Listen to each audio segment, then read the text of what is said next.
Yeah, hit him with a teacher voice, Rachel. Back, we're the Book Mavens. I'm Amanda, she's Rachel, and you're joining us for the first episode of our fall project, Falling for Austen. This week we're reading Northanger Abbey.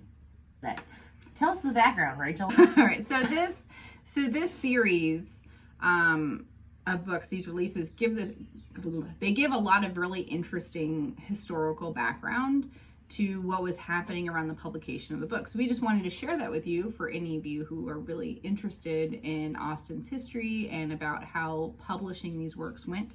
So it was originally titled Susan. Northanger Abbey is Jane Austen's third full-length novel. The author began writing it during the summer of 1798. 5 years later, the copyright in it was purchased for £10. Northanger Abbey would have been the first of Austen's novels to see print had it not been for the inaction of the contracted publisher. Some drama. It was not until the publication of Sense and Sensibility in 1811 that Austen's work began appearing in bookshops. After respectable sales, it was joined by Pride and Prejudice in 1813, Mansfield Park in 1814, and Emma in 1816. Credited to a lady, these works appeared at a time of very few female novelists. Austen's accomplishment appears even greater in light of the fact that she had received little in the way of formal education. Born on the 16th of December, 1775, in the village of Steventon, England, Austen was largely schooled at home by her older brothers and their vicar father. The gentle rural middle-class environment in which she was raised would come to provide the material for her novels, which I think is absolutely true. Yeah. The majority of hers take place in a countryside setting. In 1816, Austen reacquired the rights in Northanger Abbey and immediately set about making revisions. She would not live to see the result of her work in print because of the decline in her health, and by March 1817, she was no longer able to write. Austen died on the 18th of July in 1817. In December of that same year, Northanger Abbey was published in a single volume with Persuasion, her last completed novel. Sanditon, an unfinished novel composed during the final months of her life, would not be published until 1925. So, First line impressions. I'm going to read you the first line of the book, and you tell me in the comments. Would you read it? Would you pick it up? If you've read it before, keep going. Yeah, if you've read it before, how do you feel about it? The first line of the book. No one who had ever seen Catherine Morland in her infancy would have supposed her born to be a heroine. To me, that is not the most accurate representation of what happens in this novel. I mean, that's true, but you don't know it yet. It sounds like we're setting her up to do something really awesome, and mostly all she does is put her foot in her mouth, get her foot out of her mouth, put her foot back in her mouth. Well, I think a lot of it, too, is because she's reading this novel the entire time in the book. The Mysteries of Udolpho, right? Yeah, Gothic. Yeah, Gothic. So I think this idea of her wanting to be a heroine in her own story, because you certainly see that she involves herself on a level, she makes a lot of leaps in judgment that are not based in anything real. So I think she did like this idea of becoming this heroine in a Gothic novel of her own imaginative creation, especially Northanger Abbey, giving her the setting. Certainly, like we said before, she is probably the most imaginative of all of Austen's women. So that's there. But I don't really think that she is any kind of true heroine. Well, I think her definition, I think she realizes by the end of the book, this is like the little bit of growth that I feel her character has. Gosh, is like just this mood. She realizes wait a minute, life is not a novel. Mm-hmm. You know, it's just not the level of growth. She gets that pretty fast. Yeah, she gets pretty Elizabeth fascinated Bennet on. Or No. yeah, or Marianne. Like there's not. Like when we're looking at our top books, you just don't. You're not going to see that. That's true. Persuasion. I mean, there's none of that. Oh gosh.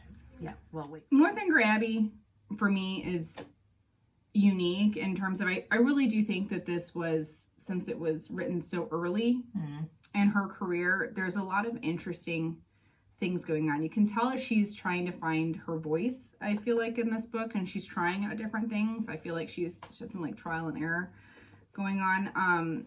In the film Jane Austen Book Club, because I don't recall it being in the book, Jane Austen Book Club, but there was a great line where they were talking about reading Northanger Abbey, and it made sense that it would have been like her earliest, or one of her earlier books, because it's a book about books, and this whole idea of really exploring and the effect novels have on the mind and how it comes out in people's lives, because Catherine is a very imaginative character. I think probably the most imaginative character that she has written. She also, I do wonder though too, because like she revised it, if she would have published it, or if she had lived, if it would have had more extensive revisions to more mirror the voice that she had later. But I agree. Like, I love because there is this kind of like omnipresent narrator. She has this great little like side jaunt into about how people are so poo-pooey about novels, but they all really love them, but they don't want to be seen as loving them, and they poo-poo the work, and like she kind of comes for the haters, and I was here for it. I was just like kind of smiling through that whole little scene, and then she goes basically kind of like, but back to the story. And I enjoyed it, and there's some cheekiness to it. I will say, it's probably the cheekiest of her books to me. There were little jabs, there were funny little things, and some things that didn't take themselves too seriously, which I enjoyed. Yeah, it was a different tone. I mean, some of the other books, your female characters are far more somber in tone, more serious-minded. Catherine, to me, she's young and silly. Is young and silly, yes. I mean, just very naive. Yeah. And that naivete, it's different. It's different than what you would see in like a Lydia from Pride and Prejudice, or who's another Lydia? Well, because there's not really a good... Or Marianne. There's not a good comparison. It's not about these making mistakes. It's just that she's just kind of flighty in how she processes information. So, I mean, I definitely feel like this was a younger Jane Austen writing this book, that her youth really comes out in this, in comparison, I think, to her other books that have a more mature tone. I think that's a good point. I mean, this is like her YA debut. Catherine is the child of a vicar. Yeah, and Austen is the child of a vicar. So I probably see more of her kind of direct comparison in this book than maybe in some of her others. But yeah, even the narrator says like, and everyone but Catherine knew what that meant. Blah blah blah. And I was like, okay, come on, Catherine. You cannot be that for somebody who reads so much. You are real slow to pick things up, which is real rich coming from me. If you watch this channel at all, I'm kind of in the moment. I'm an oblivious reader, and I did not know that about myself until we did the Summer of Hobbs. You're so thoughtful, and like you just have this like almost like magical prophetic foresight about stuff. Think you're giving me a lot more credit, and I'm just over here like. No, but it's good because at least for filming it, your reactions are so... They are genuine. Yeah, genuine. I am genuinely surprised by things. Yeah, not a lot of surprises in this one. I mean, you can see Isabella for being the unpleasant human being she really is. Well, I mean, just completely selfish. Yeah. You see that coming a mile away, and so you just kind of want to... like Catherine's forehead, like open your eyes a little bit. She does eventually get there, and she's like, "Well, I'm just not going to answer her letter, and I'm certainly not going to write to my brother on her behalf." Blah blah blah. And I'm like, "Yeah, okay, good job." But she sees so much behavior that was ridiculous. Yeah, yeah. And I did like that it was kind of brief. Like, it didn't drag on. I thought the pace was pretty good. I was surprised as I was reading it because we did watch the film. We did. Together this week, also in preparation for this episode. There's really only been the one film. Like, it's not like the other ones that keep getting remade. So many. And you have to wonder why. Is there a reason? Perhaps it's just not her best work. Yeah. It did have a really phenomenal cast, though. It had J.J. Fields, who I love. He's in Austen Land, as well as many other things that I love. He's in Jack and the Beanstalk. He's in lots of things that I like. And it had, what's her name? Felicity Jones. Felicity Jones plays Catherine. I will have to say, we watched it and then I was reading it. In terms of matching the descriptions of the people in the book, they did a terrible job. Because other than I would say Henry Tilney, which was played by J.J. Fields. That pretty much matches his description. Kind of brown hair, blah, blah, blah. But Catherine is supposed to be kind of gangly, just pretty, kind of awkward. And Felicity Jones is gorgeous. Like, no.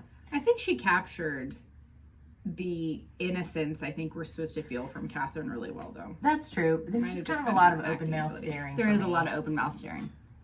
And, she's really pretty. She's good at it. I know, she's beautiful. But there's just, like, moments in, like... Although I do think that... what was her name? Carey Mulligan. Okay. Plays Isabella. Carey Mulligan plays Isabella very convincingly. Yeah. My new... And that's not Carey Mulligan's first... Well, I guess it would have been. It would have been her first. She was very. She was very young in Pride and Prejudice with Keira Knightley too. She was. I'm not gonna lie. Kitty. She was cracking me up because yeah. It was very obvious. It was a very obvious. She played her role very well. Mm-hmm. I mean, that's the thing. It was well acted. The story is just like kind of silly, but like it's just like she's like, Catherine, come hold my hand. Yes, it's right. Which is now what I do to Rachel when I see her and I want to whine about saying, Rachel. It's across the hall. Across the hall. Right across the hall. We're across the hall. Sorry, like, you can imagine all these teenagers going by. We're just like, Rachel. It's pretty funny. The kids think we're having a good time anyway. I don't know what the kids think. We're having fun. We'll wait for that episode. Yeah. But yeah, I do. But I mean, it was a light. It's a light read. It's the YA. I'm just gonna throw it out there. It's not that there's not great YA. There is, but this would be on the sillier side. If I had read this first, I probably would have picked up another Austen novel. I mean, I would give it another shot. I don't think it wasn't like. But you live in a time in which Austen is world renowned. Right. I mean her stories are everywhere. I wouldn't have said that this would have been the book. I think had it come out first during Austen's lifetime, that I think really would have set her up like her other novels did. The fact that it was published after her more successful and clearly better written books of Sense and Sensibility and Pride and Prejudice. What else came out? Mansfield Park. Mansfield Park. Out in that one? Yeah, I don't think Mansfield Park. There's a lot to be said for experience and growth. I mean, her writing style, I think you had made an excellent point that she's kind of learning what her writing style, what her voice is going to be. Because she does things in this book that she doesn't do in others. Yeah. It is a very unique book in the Jane Austen pantheon for that reason. And I mean... It's not a terrible book. It's just... You'll enjoy it. Enjoy it. Choose. But would you actually have to read it to have an appreciation for Austen? I say no. I say if there was going to be a book that you just chose not to read and just watch the film, this would be it. Yeah. And it's the shortest. It's not long. It doesn't take long to get through, but it's not one I think that is like a real winner for me in terms of tone, in terms of character development. I think it's pretty solid in that bottom slot. Well, and I will say, that's why it's a movie, not a miniseries. Yes. They really didn't cut out that much. No. But I have to admit, they did do a good job in the film of using original dialogue. Now, they reassigned it to different characters. I noticed that a couple times, where like a conversation she has with Henry, they actually have her have with Eleanor. Like, they switched a little bit. But they worked a lot of the original text in there, so I think you can get a real good feel from it from just the movie. So I think the tone's there. I mean, they dramatize some interaction. But in the movie, I kind of enjoyed. I mean, I spent the first, I don't know, probably 30 minutes of the movie just going, oh my gosh. Oh, there's some cringy bits. And I never got the cringe, watching the film adaptations of other ones. But this one, there's definitely some and I think there's also something to like watching it with a friend. Like watching it by yourself, you could probably. I said it to her, I was like, I'm so sorry. If you weren't here, I'd probably keep more of this inside. But it just kept coming out. I was like, no, girl, no. No, don't do it. Oh well. Okay, so that's our conclusion is. You can just watch the movie on this one. Yeah. I mean, I'm not a quitter when it comes to reading. And when I had challenged myself way before we even started to do all this to read all of Austen, I mean, I read all of Austen. I read it. It's a fine book. But if you're short on time and you're really just like trying to put it at the top of the pile. Yeah, if you're just trying to really understand the appeal of Austen, then I probably wouldn't pick this one. But no. There's not a lot of retellings of this comparatively. There really was only the one movie. Mm-hmm. I mean, which probably says something in and of itself. Right. But like, you know, but if you have audience, we love to, your knowledge is so useful for us and we love crowdsourcing you. But if you know of a really great adaptation that you really enjoyed, let us know in the comments. Yes, please. There's so many. We would love to check it out because there's just not really, we've never come across a lot of them for Northanger Abbey. It's nothing compared to Sense and Sensibility and Pride and Prejudice, of course. Even Persuasion. I've never really seen a lot of retellings of. Well, to me, there's nothing particularly unique about this one. Yeah. I mean, there's a misunderstanding, but it's not in a way that you saw in terms of character growth, being able to overcome that misunderstanding. And it's way more played up in the movie than it is in the book. Like the book, I thought we were like coming to it. I was like, because I watched the movie first. I was like, oh, we're coming to it. It's gonna, and then it was just like, beep, beep, it wasn't such a big. I just moved right on past it. I mean, because Austen is good at always allowing the men in her books to explain a behavior. There's lots of letters, I feel like, and you don't get that with Northanger Abbey. He's very sarcastic. He's a little bit of. I don't mind Tilney. I think Tilney's fine. I like him. He's a little sarcastic. He's a little sassy. If you were going to rate the characters, he'd probably be at the top of my list. I don't think he's a terrible Austen man. I think he's fine. I think he could do better than Catherine, but that's just my opinion. Hey. She's young. She'll mature, maybe. I don't know. Okay, so, because we did want it not to be too spoilery, so there is, maybe the teeniest spoiler in the last line. So if you want to just skip ahead, you can. But the last line of the book, and the grammar rules were different because this is all one sentence. I promise. There's just a lot of semicolons. Okay. To begin perfect happiness at the respective ages of 26 and 18 is to do pretty well, and professing myself moreover convinced that the general's unjust interference, so far from being really injurious to their felicity, was perhaps rather conducive to it, by improving their knowledge of each other and adding strength to their attachment, I leave it to be settled, by whomsoever it may concern, whether the tendency of this work be altogether to recommend parental tyranny, or reward filial disobedience. Yeah, it makes me think, like, you definitely get more of a almost rebellious. I mean, you get that with Marianne, but this is like to go against your familial wishes. But it takes him a long time to get there. Like, can get you happiness. It's this kind of, it's a little bit. Yeah. But I mean, they talk about it. It takes a long time. Like, it happens a lot where they're like, the general is gone, and then like, oh, we have these very happy dinners, and when the general's there, everything's really somber, and like we're around this tight ship schedule, and blah blah blah, and like, I mean, he's kind of a jerk. No, he definitely is. Yeah, he's definitely a jerk. So,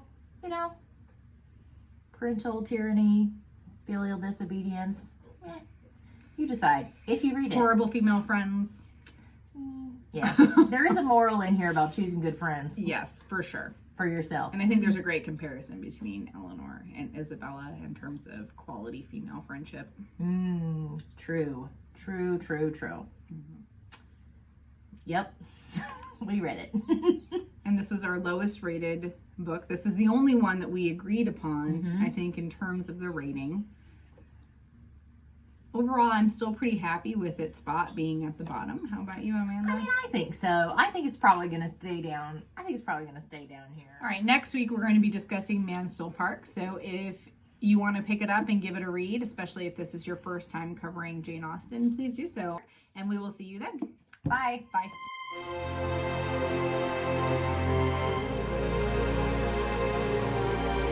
Oh, Mansfield Park.